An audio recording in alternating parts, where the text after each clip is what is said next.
Last weekend we played in the PPG, we played Rookie Rush, we went X1. But Imperialdramon actually won the event. So I decided to throw together Imperialdramon because it's very similar to Rookie Rush. A lot of the cards are the same, a lot of the mentality is the same, and just test around with it, play around with it with some friends, and see if I like the deck more or less than Rookie Rush. And it turns out that I actually like it a whole lot more. You're always evolving, so there's always consistent drawing, it can OTK out of nowhere, it's actually playing strong Digimon. I love it. Like, there's definitely a reason that Imperialdramon won the PPG on the weekend, and it is because Imperialdramon is that good of a deck. And when you add in new cards like Lobomon, the deck gets insane and can OTK out of nowhere. Kind of like Rookie Rush, but I think it's much more aggressive and consistent in this deck.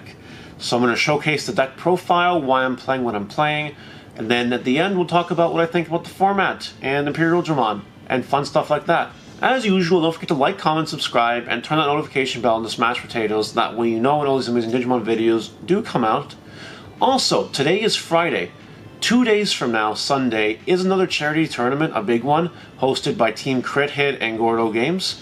I'll put the link to register for it in the description if you want to register it for last minute. Otherwise, I will be streaming it on the Sunday, and you guys can watch me decimate face. And I'm excited to do that. I love decimating people's faces. Wait, I got that wrong. I love decimating all over people's faces. That's definitely more on brand. Let's go with that. Hope you guys enjoy the deck profile, because here we go! We start with our babies, which will be the 4 Demi-V and the 1 Upamon. Same as Rookie Rush. This is even better in this deck because there's a lot more jamming. So when we attack with our jammers, we draw a card, and then this is just here for opponents with no Digivolution sources. It will come up sometimes. But this one in this deck is way better than in Rookie Rush. Still the best blue baby right now, in my opinion. We play fewer rookies than Rookie Rush, obviously. We still on the 4 jamming Vmon though, because that's jamming, which is incredibly important. We're playing 4 of the on-play Goblimon still, because on-play draw a card is super important. We're still playing 3 Strabamon in order to search our Lobomon and our Tamer. And then where it differs a little bit is we're just playing 4 of the 2 costs, 2 of each, Gomamon and Elecmon. It's just because we don't have room for all those rookies, you know? We are playing 15 rookies as opposed to 17 in Rookie Rush, and I have no issues with the rookies in this deck, to be honest. I'm always seeing them, they're always here, and that's just perfectly fine. So that's it for our rookie lineup. Our champion lineup is similar to Rookie Rush, where we play 4x Vmon, because it unsuspends your Vmons and does extra damage. Really good card. We're playing 4 Gorillamon, because it costs 1 to evolve, and I've increased the Lobomon count to 4. Those that watched Rookie Rush, me doing Rookie Rush on the weekend, or have watched any other deck profile if someone talks about Lobomon, people will tell you that Lobomon is insane. Being able to evolve on a Tamer is stupid, and shouldn't even be a mechanic in the first place. But it is, and I wish I saw it more when I was playing Rookie Rush. So here we are today. Now we're playing 4.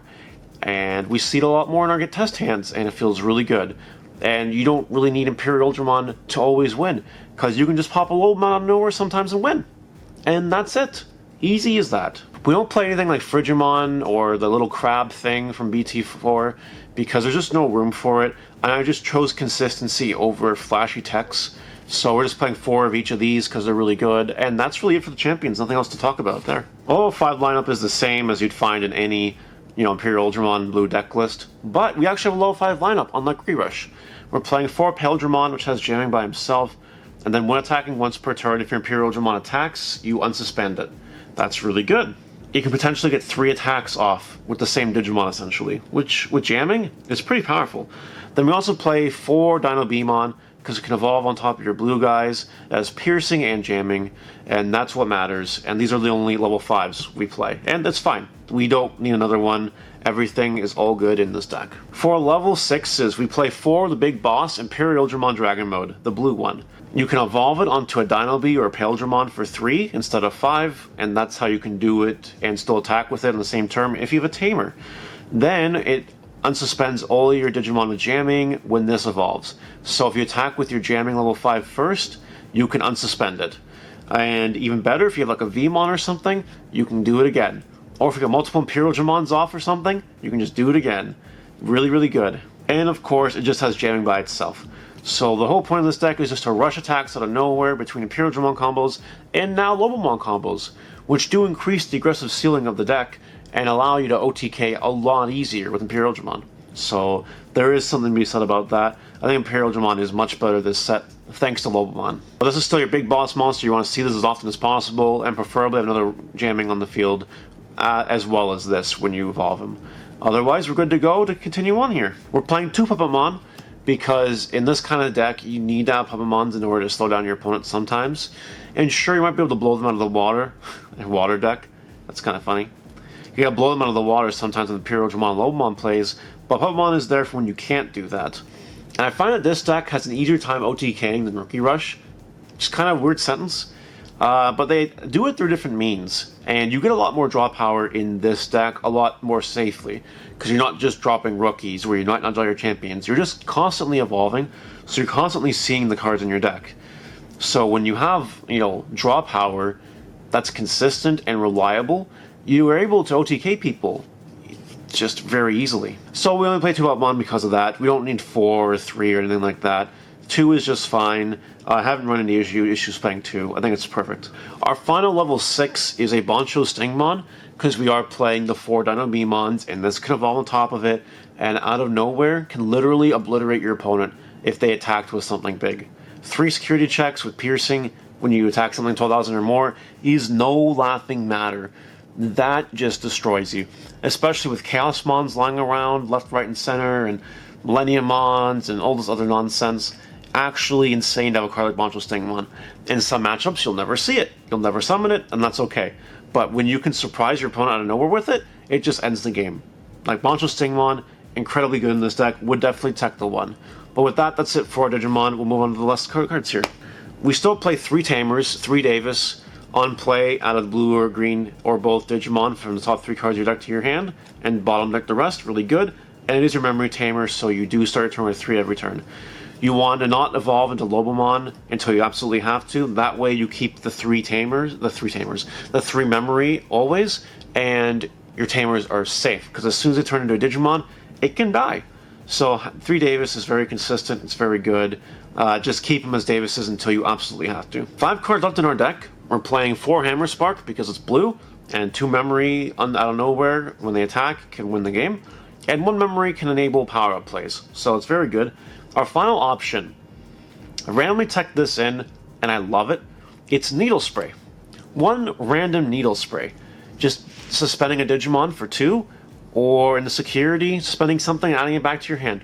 You play Dinobemon, so you can resolve this card. You play Puppetmon, you can resolve this card, no problem. We're only playing 1 because of it, because it is green.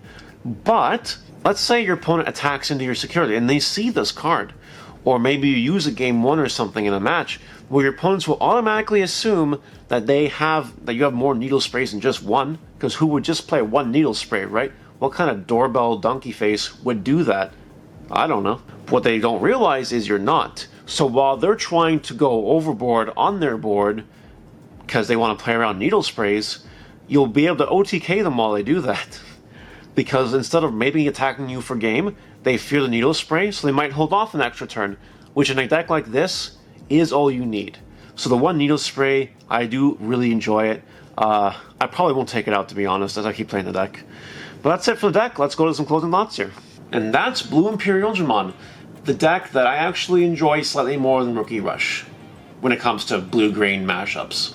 If you play it safe, like if you wait in breeding area and you keep your Hammer Sparks and stuff like that, you can play around yellow super easily with this deck, just by keeping your level 5 in the breeding area, have a Tamer on board, and then just fucking go out, attack with jamming, Imperialdramon, attack 2 more times, and they burn themselves maybe a little bit with Blinding Rays and other Word Greymons during the course of the game.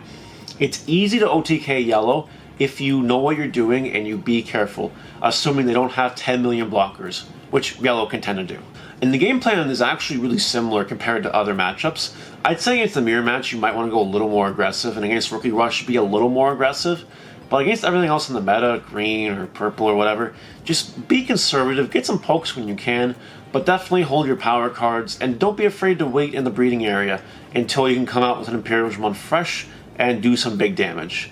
That's all I can recommend for the deck. It does work really well. I do recommend giving it a try. Let me know in the comments what you guys think about the deck profile. Would you make any changes? Have you had success with it? Have you had complete failures with it? Let me know, because I like reading all that stuff, and I'm open to learning new things and enjoying new things. We are trying to get to 10,000 subs on the channel. We're at 8,100 something, and 10,000 would really be cool by July 14th. Special day. Just saying. If you don't know what it is, ask in the comments.